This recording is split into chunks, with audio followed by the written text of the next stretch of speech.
Everybody, welcome back to Video Game Esoterica and the final episode in our Christmas season, and today we're taking a look at Rise of the Triad. And I know what you're probably thinking, what does this have to do with Christmas? In the least. And I'll tell you why. It makes me think of Christmas because the Shareware version came out on December 21st, 1994. I played it, I loved it, and I got the full game that spring. Before we get too far involved in the game itself, if you could do me a huge favor, go down below and hit like and subscribe and ring that notification bell. I would really appreciate it. And if you feel so inclined, we have a Patreon link down there as well. But Rise of the Triad is an absolutely amazing game, and I've got a ton of nostalgia for it because I played the ever-loving hell out of this as a kid. And you absolutely have to turn on Ludicrous Gibs mode because we need to get as much violence out of this as possible. And I remember when I was playing this on my computer, my mom got me the Shareware version, didn't know what I was asking for, and then realized what the game actually involved, and I think she was pretty less than impressed. But it just makes me think of the holiday season, so why not cover it right now?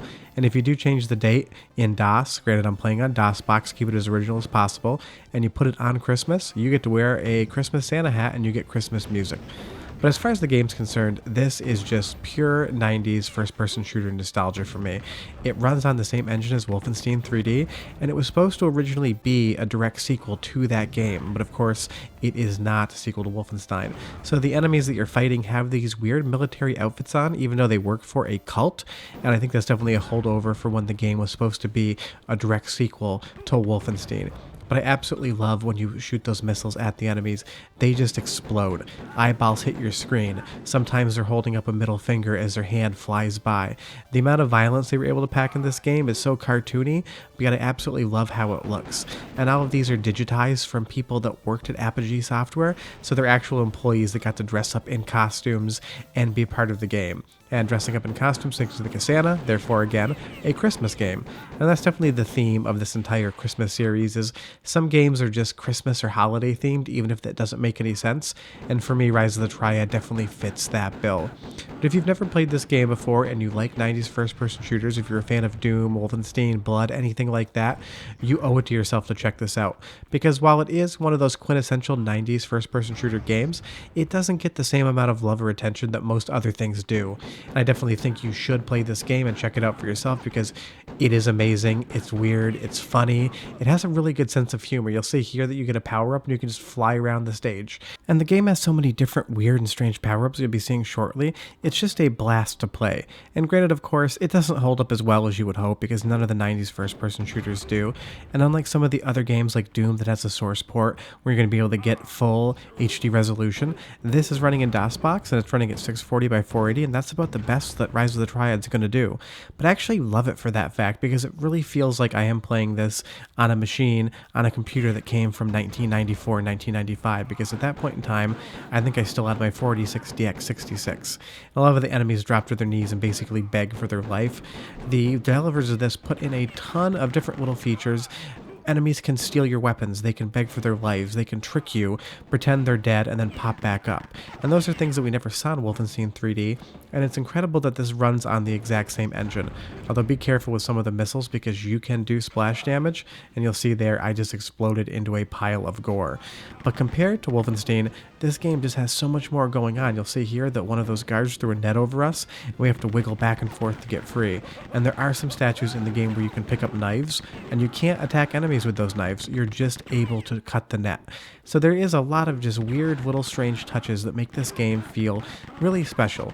Because something like Wolfenstein 3D, it is still fun, but that definitely feels like it's aged a lot more than Rise of the Triad, and it just goes to show how much more life there was in the Wolfenstein engine before it switched over to Doom and kind of went in that route. But Rise of the Triad feels like a special game, and that's not just because I have that Christmas nostalgia for it and absolutely played the ever-loving hell out of it when I was a kid.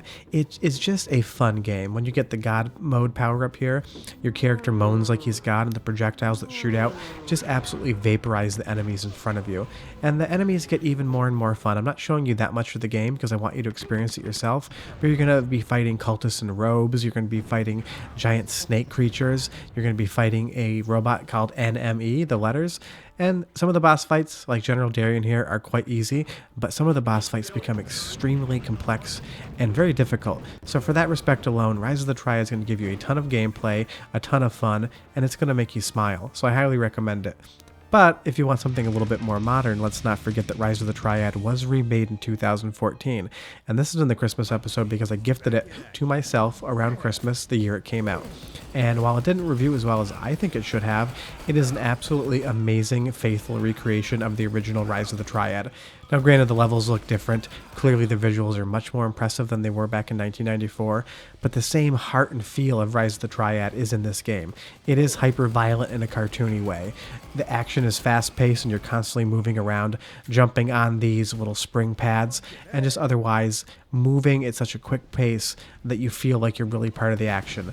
And I feel like, and this is just my opinion, the developers at id that remade Doom and then did Doom Eternal, I think they may have been a fan of Rise of the Triad because this game definitely feels as fast-paced as something like Doom.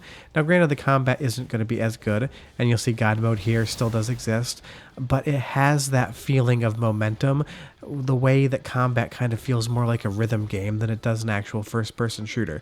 So if you like those classic 90s first-person shooter games, and you haven't played the remake of Rise of the Triad yet, 100% absolutely check it out, because this is as good as the original, but it's for a modern audience, and it has a lot of the benefits of being on a modern system. It looks better, it sounds better, it plays better, but it still has the heart and soul of a Rise of the Triad game. And I do love, just like the original, the gore is just comedic in nature. When you get a missile launcher and you shoot somebody, eyeballs are going to stick to your monitor. There are some hitching moments now and then, so you get to the exit here and it just kind of freezes. And I left that in there so you could actually see what it's like. And sometimes when you're in a level, when you go from one area to the other and it loads, the game will freeze for a second or two. It doesn't really matter to me, but it definitely feels like it's running with some band-aids on it, and at any moment in time you think it might crash. Although for the entire capture, when I played this originally, it didn't crash for the capture once, and it only crashed once or twice when I played it, so it's more stable than it seems.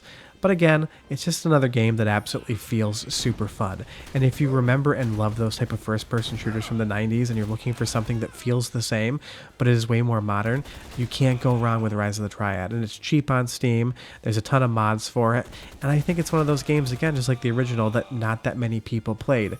But when the Christmas season comes around, I think of Rise of the Triad, and that's just because, as we talked about this entire Christmas series of videos, and there's those eyeballs, I absolutely love that. What games you got at Christmas remind you of Christmas, because there really aren't that many Christmas themed games as far as the gameplay elements in them, but the games that you wanted for Christmas, the systems that you got under the tree, those are the things that make us think of the holidays. And that's what I really wanted to accomplish this entire series, is just show you guys what was enjoyable for me and what makes me think of the holiday season, whether it's Die Hard the game, whether it's Sam and Max, whether it's Rise of the Triad. It is just a fun time to be able to talk about these sort of experiences. And even again, they remade it. The enemy falls to his knees and begs, and if you don't shoot him, he's going to pull a handgun out from behind him and he's going to start shooting at you again.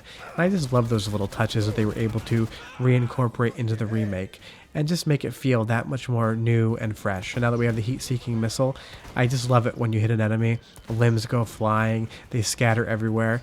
This has that gory vibe that I just wish more games went with, because it's what I grew up with. When I got a Christmas game under the tree and it was a first-person shooter, I knew I was going to get some really good violence and some really good gore in that 90s cartoony way. And I do love that you still can play games like that.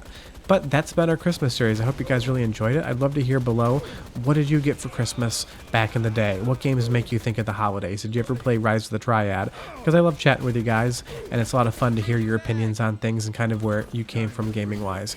But short of that, we hope you're having a great holiday season, and we're getting really close to New Year's Eve, and fingers really crossed that 2021 is a better year than 2020, and you'll see, even when you die, you explode and your head pops off with a spine there. It's got some real Mortal Kombat vibes to it. But like I said, do me a huge favor, go down below, hit like and subscribe, ring that notification bell. We definitely appreciate it. But we have a host of videos coming up in the new year. We're going to be starting a brand new series in January, and we're going to have more imported arcade playlist games on Sunday and a bunch of mixed up things on Friday. But again, I hope you had a really great holiday season, whether it's Christmas, whether it's Hanukkah, whether you don't celebrate anything. I hope you've had a great December, and I hope that your 2021 is exactly what you want it to be. Short of that, enjoy the last seconds of Rise of the Triad, and I'll see you guys in the new year. Bye-bye.